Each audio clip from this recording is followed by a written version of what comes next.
¿Qué tal, amigos? Bienvenidos a una emisión más del programa Ante la Ley, programa que llega a ustedes gracias a la colaboración de la Alianza para la Excelencia Académica, APEA.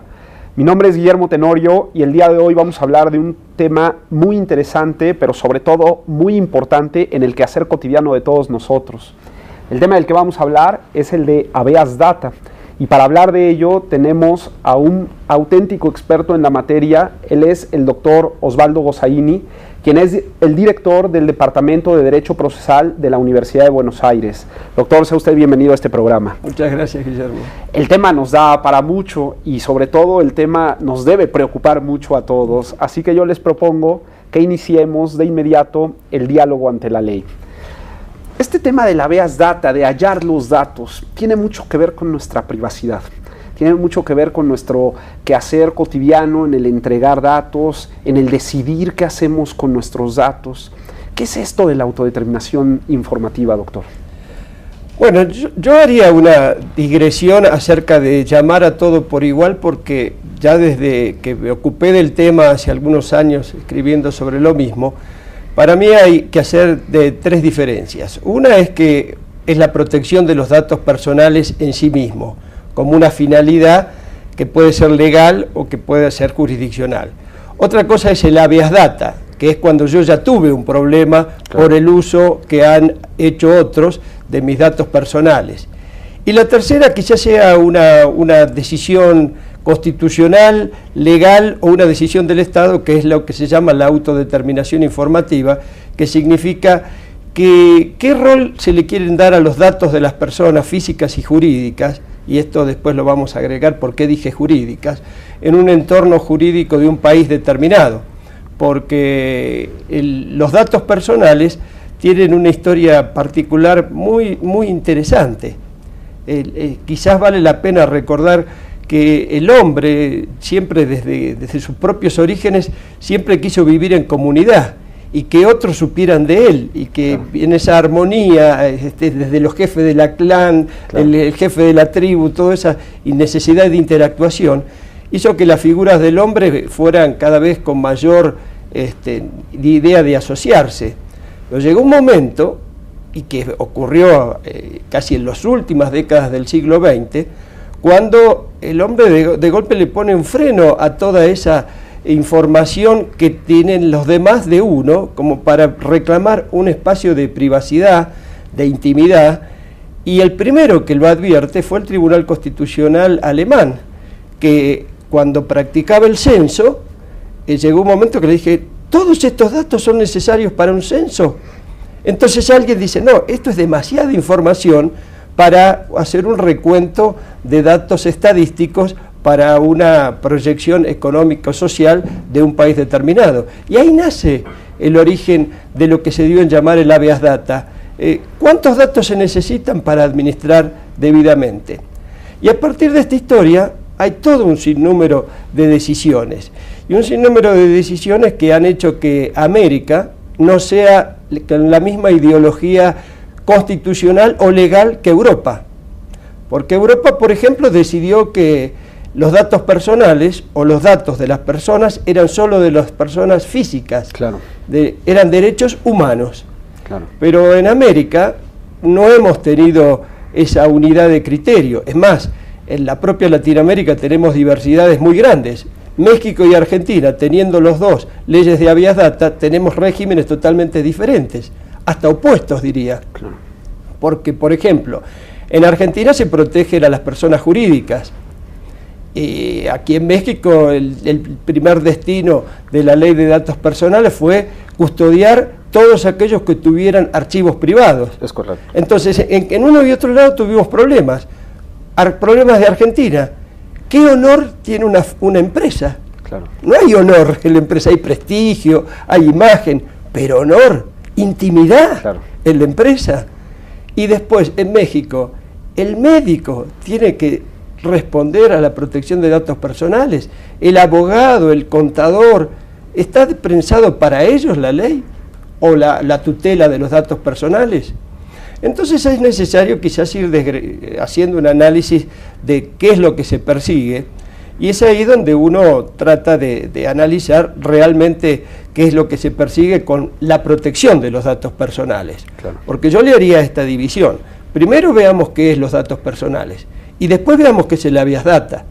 Porque en los datos personales yo puedo tener o tomar la idea que tuvieron los europeos de que hay que protegerlo como un derecho humano y que esa invasión a la intimidad que se dio después de los años 1980, sobre todo por la gran cantidad del marketing directo. Claro. Llegó un momento en que el ciudadano se encontró agobiado con la papelería, con los cupones, con los abordajes callejeros para participar en un sorteo que era inexistente. En fin, todo eso que ocurría desde los años 1980 en adelante, que dieron origen a un sinnúmero de leyes de protección de datos en Europa, donde casi todos tuvieron la idea de proteger la intimidad. Es decir, un espacio de la vida privada que se trababa dentro de la intimidad. Pero esas primeras leyes, que fueron, nosotros los americanos hemos copiado mucho a la Ley Orgánica de Tratamiento de Datos Personales española, y es casi Argentina y México que nos parecemos y mucho en tomar legislación española como modelo de nuestra madre patria. En realidad a veces nos olvidamos de nuestra propia idiosincrasia, ¿no? Y cometemos algunos errores de copia. Bueno, decía, en España se tomó como un derecho humano proteger la intimidad, y desde esa protección se encontraron muchos impactos importantísimos. Por ejemplo, que las multas de tránsito, el road pricing famoso, no se podía hacer si en la fotografía que se veía del vehículo cometiendo una infracción de tránsito se veía el contenido, es decir, cuántas personas iban de adentro, claro, porque el vehículo era el que cometía la infracción y no las personas que iban adentro. Esta es una cuestión. Después también fue muy interesante el tema de si esto era un deber o un derecho. Entonces, por ejemplo, surgió el tema de la telefonía. Cuando alguien recibía una llamada del teléfono celular, se consideraba que eso era una invasión a la intimidad, con lo cual las empresas telefónicas debían dar el servicio de identificación de llamada como un servicio y no como algo que se debía pagar. Entonces nació porque se entendía que el que llamaba por teléfono, suponiendo que yo tuviera en este momento, que no lo tengo, pero prendido el celular y me llamaran, están invadiendo o están perturbando un momento de mi intimidad. Tengo que saber quién es, y eso es un derecho. Aquí en América todavía algunas empresas lo cobran como servicio. Claro. En Europa hace rato que es un derecho y que eso es una obligación de prestarlo. Pero ya ven, es un derecho afincado totalmente en el terreno de los derechos humanos. Pasó el tiempo, las reformas constitucionales que se dieron después de los periodos, cuando toda América entra en un periodo de democracia, se dan las reformas constitucionales, viene esa idea de proteger los datos personales. Y se lo hizo en Argentina, por ejemplo, copiando la ley española, pero introduciendo dentro de la misma reglamentación se protegían los datos de las personas físicas y jurídicas. Pero cuidado, no es lo mismo proteger la intimidad de una persona que proteger la intimidad de una empresa. Y ahí empezaron a haber colisiones. Inclusive el reducto de lo constitucional argentino trabaja de manera distinta a como lo hace Perú, o como lo hace Colombia, o como lo hace México. Claro. Miren las diferencias. En Argentina se protegen los datos personales cuando, con el uso de los datos personales que hace un tercero, genera una discriminación en mi persona. Vale decir que yo necesito una afectación para salir a proteger mis derechos. Después tengo una ley de protección de datos personales que se van a afincar más en el derecho a la información del que almacena datos, por un tema que después se los explico, que con relación a la protección misma que tiene la persona. En Perú decidieron que no, que debían custodiarse como primer y elemento esencial los datos denominados sensibles. Ideología, creencia, raza, salud, datos que la circulación podía generar algún problema con la persona. Entonces se trató eso. México, que tuvo casi una escala final en la entrada de los datos personales, y lo digo con mucha experiencia porque me tocó venir a México varios años a hablar de habeas data cuando no había la habeas data, y causaba una gran curiosidad y sorpresa en el estudiantado porque nadie sabía qué era el habeas data y lo confundía mucho con el habeas corpus. Claro. ¿No? Bueno, pero cuando México llega con la ley federal, decide resolverlo solo sobre los archivos privados. No importa si causan perjuicio o no, el destinatario es el que tiene archivos privados.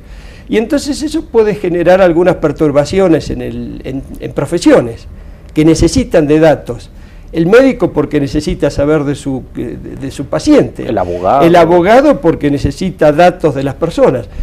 Un archivo matrimonial, piense una empresa, una agencia matrimonial que busca una pareja para alguien que hoy en internet está, necesita datos íntimos, costumbres, preferencias, y todo eso queda quizás fuera de un marco porque se trata de manera diferente. En fin, el ámbito de los datos personales ha dado como dos escenarios diferentes. Uno, el terreno de la ley, que la ley ha pensado que en algunos lugares la información es esencial para una economía. ¿Por qué? Porque los bancos necesitan prestar dinero al confiable, claro, porque los empréstitos financieros necesitan solidez y confianza en el inversor, porque el Estado necesita de la información y que esa información sea lo más completa y acabada posible. Por eso, muchas veces se hace un terreno para los datos de que se pueden almacenar y el secreto financiero. Claro. Sin embargo, el Estado puede intercambiar, entrecruzar estos datos y no alterar la ley. Eso sí lo podría hacer un particular. Por el otro lado viene lo que han decidido las constituciones. Casi todas las constituciones después de las reformas introdujeron al habeas data, pero no introdujeron los datos personales, claro, dando por entender que habeas data era proteger los datos personales, claro, y no es así.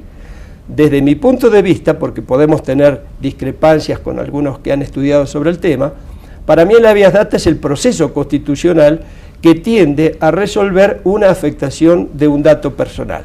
Y esos datos personales pueden ser de distinto calibre, claro, porque no es lo mismo invadir la intimidad de un personaje político, de una persona pública, que de una persona poco conocida, claro, y aún así esa persona poco conocida tiene reductos o tiene los que se llaman los círculos de la intimidad, claro, que son distintos.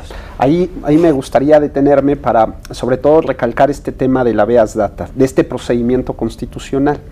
Y me gustaría que fuéramos a un pequeño corte y regresando del corte nos dijera si realmente todo este tema de los datos personales se asumen como derechos constitucionales y por asumirse como derechos constitucionales pues le abrimos la puerta a este asunto del habeas data. No se vayan, como verán estamos platicando de un tema muy interesante que es habeas data con el doctor Osvaldo Gossaini, quien es director del Departamento de Derecho Procesal de la Universidad de Buenos Aires, catedrático en muchas instituciones de Iberoamérica, así como conferencista también en muchas instituciones de nuestro continente. Volvemos en un minuto.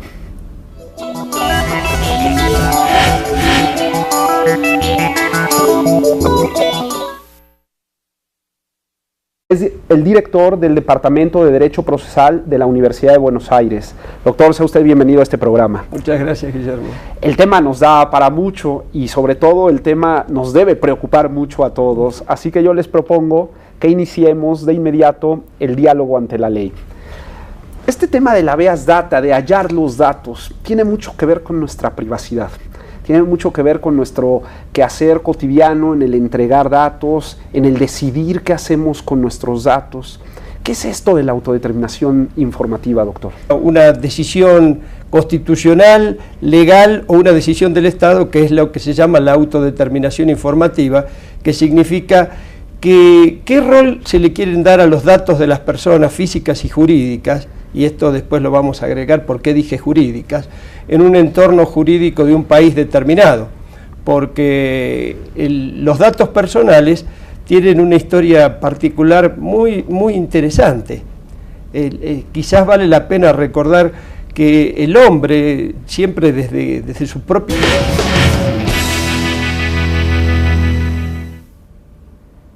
¿Qué tal amigos? Bienvenidos a una emisión más del programa Ante la Ley, programa que llega a ustedes gracias a la colaboración de la Alianza para la Excelencia Académica, APEA. Mi nombre es Guillermo Tenorio y el día de hoy vamos a hablar de un tema muy interesante, pero sobre todo muy importante en el quehacer cotidiano de todos nosotros. El tema del que vamos a hablar es el de habeas data. Y para hablar de ello tenemos a un auténtico experto en la materia. Él es el doctor Osvaldo Gossaini, quien es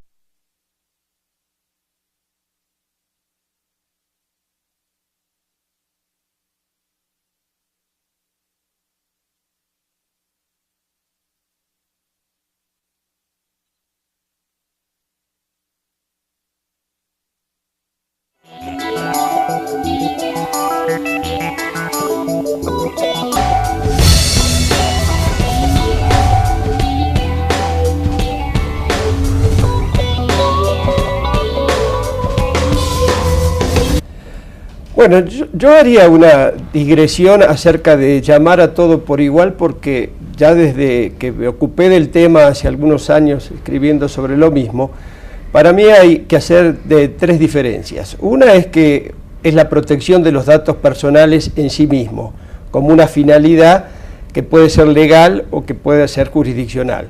Otra cosa es el habeas data, que es cuando yo ya tuve un problema por el uso que han hecho otros de mis datos personales. Y la tercera quizás sea una